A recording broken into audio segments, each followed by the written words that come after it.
What's the moment that made you decide being nice wasn't working anymore? I used to be the person everyone called when they needed something. The one who would drop everything to help a friend move, stay late at work to finish someone else's project. My boss would text me at 11 p.m. and I'd respond immediately. I'd cover shifts when coworkers called in sick. I'd volunteer for the projects nobody wanted. I was raised to believe kindness would always come back to you. Honestly, I really believed that. For 5 years at Davidson Media, I was the first to arrive and the last to leave. I helped my coworkers meet their deadlines, got coffee for the team when everyone was stressed. I even let my boss, Diane, take credit for my ideas during presentations because she said it would look better coming from management. I told myself it was just how things worked. When my dad got sick last year, I asked Diane if I could work remotely 2 days a week so I could drive him to chemo.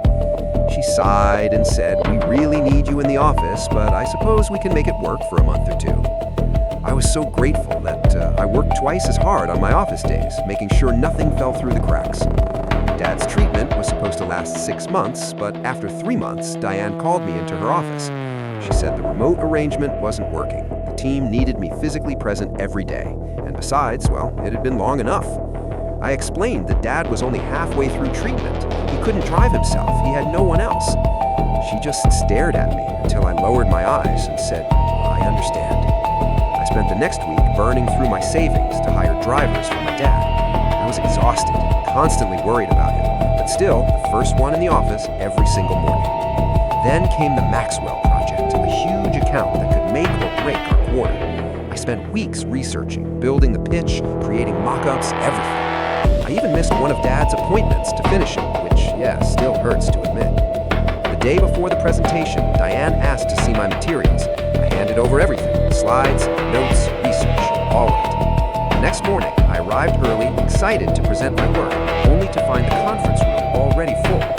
Diane was at the head of the table showing my slides to the clients. I stood frozen in the doorway as she used my exact words, my research, my ideas. When she saw me, she smiled and said, "Oh, good. Jennifer, can you grab coffee for everyone? We're just getting started." The client turned, looked at me, and said, "Aren't you presenting this?" Before I could answer, Diane jumped in. "Oh no, this is my project. Jennifer just helped with some research." I got the coffee. I stood in the back of the room and watched her get praised for my work. The client loved it. They signed a 3-year contract, the biggest in company history. When the executives came down to congratulate the team, Diane accepted all the praise. She got a bonus, she got a promotion, I got a $50 Starbucks gift card. That night, Dad called. He'd fallen trying to get from the taxi to his front door. He'd been lying on the ground for 20 minutes before a neighbor found him. And all I could think was if I had just been there. 2 days later, the company held a celebration for the Maxwell deal. Diane was given an award. I stood and clapped with everyone else, like on autopilot. Then came the announcement that made everything stop. Diane would head a new division created specifically for the Maxwell account. She needed a strong team.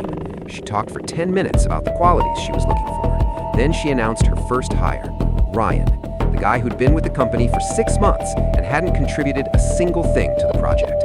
I sat there, completely stunned, as everyone congratulated him. Then Diane looked at me and said, "Jennifer, I need those quarterly reports by end of day. I know you won't let me down."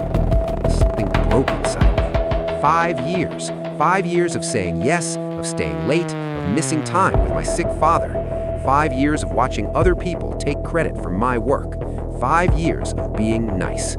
I stood up, walked into the bathroom, and stared at myself in the mirror. My hands were shaking.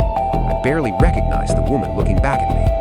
And that was the moment, that exact moment when I decided being nice wasn't working anymore. Couldn't fit what happens next in this short video.